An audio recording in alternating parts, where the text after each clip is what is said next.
కొంతమంది ఎన్ఆర్ఐస్కి ప్రజాస్వామిక స్ఫూర్తి అర్థము అవగాహన కాదు.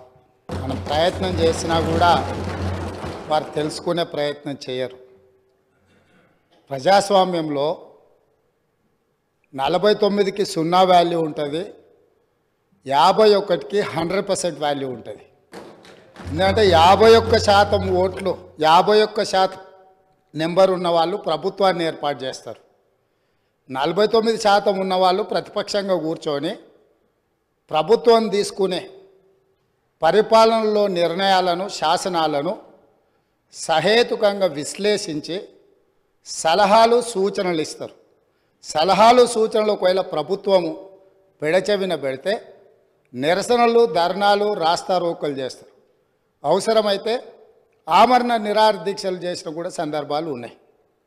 ఆ స్పిరిట్ను తీసుకోవాలి తప్ప వాళ్ళు 64 ఉన్నారు, మేము 39 మంది ఉన్నాం, మేము అచ్చోసిన ఆంబోతుల్లాకున్నాం, మేము పోడియంలోకి వచ్చి కుస్తీలు కొట్లాడతాం, ఈ రకమైన భాష వారి గౌరవానికి కానీ ఈ సభను నడిపించుకోవడానికి కానీ సహకరించదు.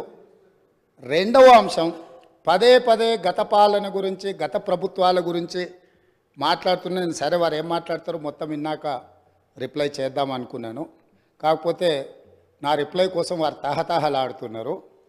గత పాలనలో యూత్ కాంగ్రెస్ వైస్ ప్రెసిడెంట్గా కల్వకుంట్ల చంద్రశేఖరరావుకు అవకాశం ఇచ్చిందే కాంగ్రెస్ పార్టీ. సింగిల్ విండో డైరెక్టర్గా ఎన్నికల్లో పోటీ చేయడానికి ఇస్తే కాంగ్రెస్ పార్టీ తరఫున నిలబడి ఓడిపోయిందే చంద్రశేఖరరావు. గత పాలనలో ఎంపీగా గెలిపించిందే కాంగ్రెస్ పార్టీ. గత పాలనలో షిప్పింగ్ మినిస్టర్ ఇచ్చిందే కాంగ్రెస్ పార్టీ. ఆ తర్వాత కార్మిక శాఖ మంత్రి ఇచ్చిందే కాంగ్రెస్ పార్టీ. అంతెందుకు ఇక్కడ సభ్యుడు ఉన్నాడు, వారు కూడా వారి కుటుంబ సభ్యులే. ఎమ్మెల్యే కాకుండానే మంత్రిని చేసి తర్వాత ఎమ్మెల్యేగా ఎన్నిక చేయడానికి సహకరించిందే కాంగ్రెస్ పార్టీ. ఈరోజు వాళ్ళు ఏ పేరైతే వినోద్ అనుకుంటున్నారో ఆ రాజశేఖర రెడ్డి గారే ఆ మంత్రివర్గంలోనే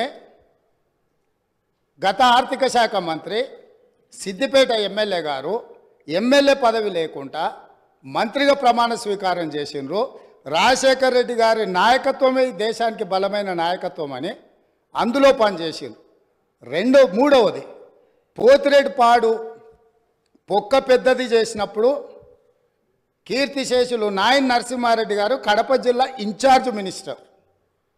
ఆ రోజు కొట్లాడింది పోతిరెడ్డిపాడు మీద కీర్తిశేషులు పి జనార్దన్ రెడ్డి గారు. పోతిరెడ్డిపాడు పొక్క పెద్దది చేసినప్పుడు ఇక్కడ ఉన్నోళ్ళు ఎవరు ప్రాణత్యాగాలు చేస్తామని ఎవరు కొట్లాడలే, ఎవరు మాట్లాడలే.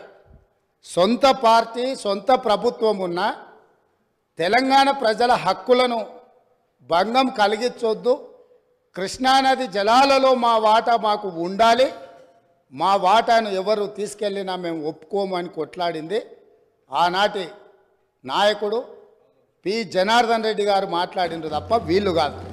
కాబట్టి ఈరోజు వీళ్ళందరూ ఏ పాలకుల గురించి మాట్లాడుతున్నారు, ఆ పాలకులు ఇప్పుడు మాట్లాడుతున్న పెద్దలు ఎట్లెమ్మెల్యేనరు?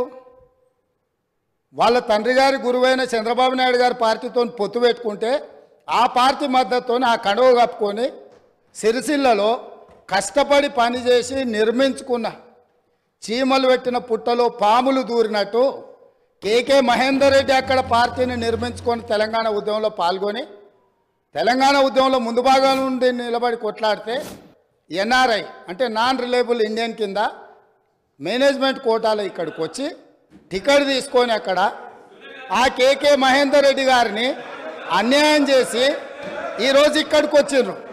కాబట్టి ఈరోజు గతం గురించి అధ్యక్ష, ఒకవేళ మా మిత్రులకు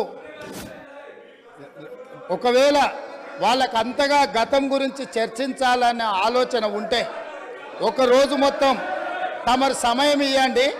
తప్పకుండా జూన్ 2, 2014 కంటే ముందు జరిగిన 55 సంవత్సరాల పరిపాలన మీద సంపూర్ణమైన చర్చ ఇక్కడ పెడదాము.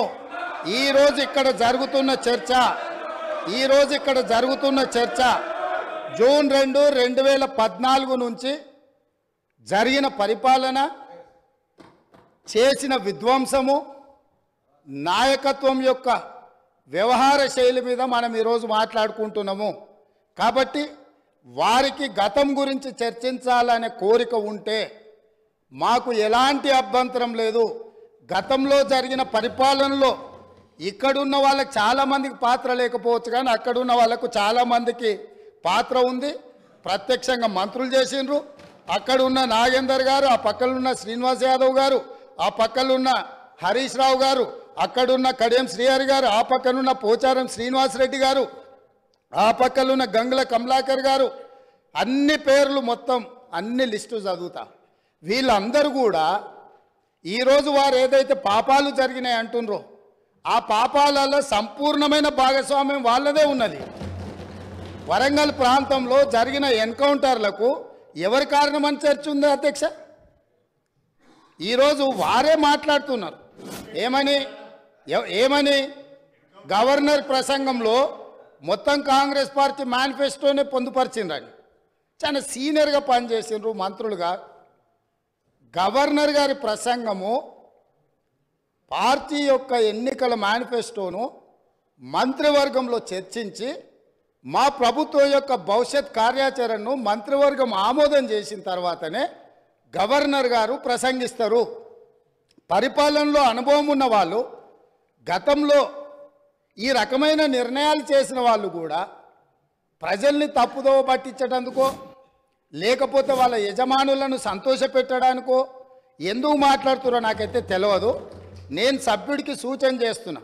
నేను చాలా విషయాలు ప్రస్తావించిన, తప్పకుండా సావధానంగా 5 సంవత్సరాలు సమయం ఉంది. సంపూర్ణంగా ఎక్స్రే తీసినట్టుగా ఎక్కడెక్కడ ఏమేమి ఉన్నాయో అన్నిటిని వివరిస్తాం. మా ఆర్థిక మంత్రి గారు, డిప్యూటీ సీఎం గారు జరిగిన విధ్వంసం ఏంది, ఆర్థిక నేరమేంది, అన్ని విషయాలు ఈ సభలోనే తమరి అనుమతి తీసుకొని చర్చకు పెట్టి వాటన్నిటిని విశ్లేషిద్దాం. మేము సిద్ధంగా ఉన్నాం.